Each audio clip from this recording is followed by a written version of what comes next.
Osbourne, who died on July 22, was diagnosed with Parkinson's disease in 2003. Though Ozzy Osbourne continued to work, his health was in a fragile state for years before his death. One day after the Black Sabbath frontman died on July 22 at age 76, a source tells people that his health became a hurdle in his journey back to England with wife Sharon Osbourne. Sharon had wanted to move back to England for years, especially as she got older. England was always home for them, but it became more than that, the source says. It was about creating peace and the best life possible together in their final chapter. The path back to England wasn't easy. His health has been fragile for years. The source adds that they moved to Buckinghamshire in 2023, it was a gift, because they got a year and a half together, at home. Indeed, Ozzy's final days were spent in England, surrounded by family, music and in the place he called home. He was in peace, the source told People. Prior to his death, Osbourne was vocal about his health journey, particularly with Parkinson's disease, over the years. In 2019, Osbourne fell on his face and aggravated damage to his neck and back from an ATV accident 16 years before. He later underwent surgery, and the injury ultimately led to 2 more procedures. Osbourne opened up about living with Parkinson's disease for the first time in a conversation with Robin Roberts on Good Morning America in January 2020. At the time, he said that he was diagnosed in 2003, but it wasn't a death sentence. "This last year has been hell for me. I've had surgery on my neck. I've announced to the world that I've got Parkinson's. It's been one rock and roll year for me," he said days later on CBS's Grammy Red Carpet Live pre-show, which he walked with a cane. "I'm having physical therapy every day, 5 days a week. I'm trying, doing the best I can. Neck surgery's not easy." In September 2022, Osbourne told People that his health setbacks had been a nightmare. "That's the only thing that reminds me I'm getting older, things going wrong and not working anymore," Osbourne said. "But I still feel young at heart."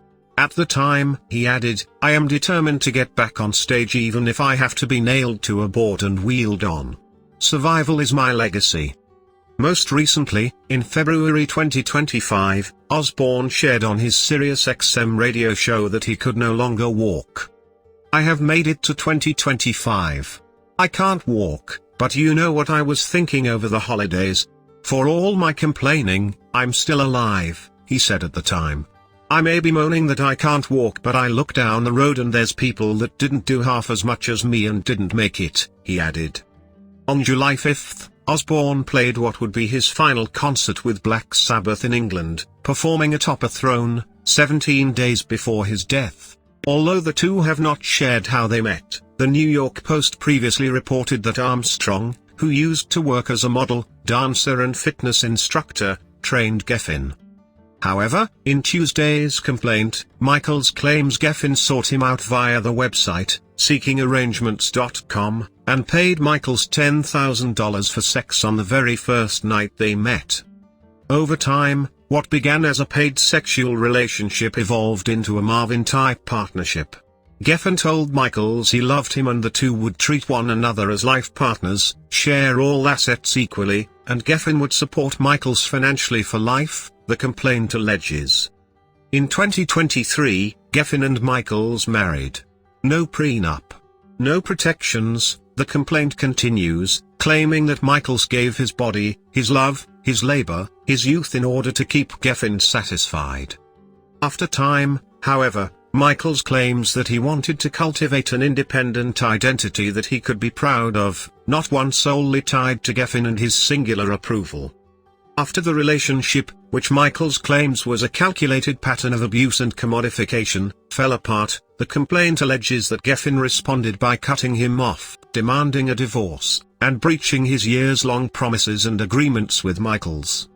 His legal team also alleges that by doing so, Geffen was in direct breach of the parties' express and implied agreements for shared assets and Michaels' financial support. This case exposes a stark power dynamic. echoing Trading Places in its portrayal of a marginalized young man allegedly exploited by a billionaire hiding behind a facade of philanthropy, Michael's legal team said in a statement to People. Per the complaint, the former dancer is requesting that Geffen provide adequate support necessary to pay Michael's reasonable general living expenses for the rest of his life, and that Geffen provide Michaels with his own home.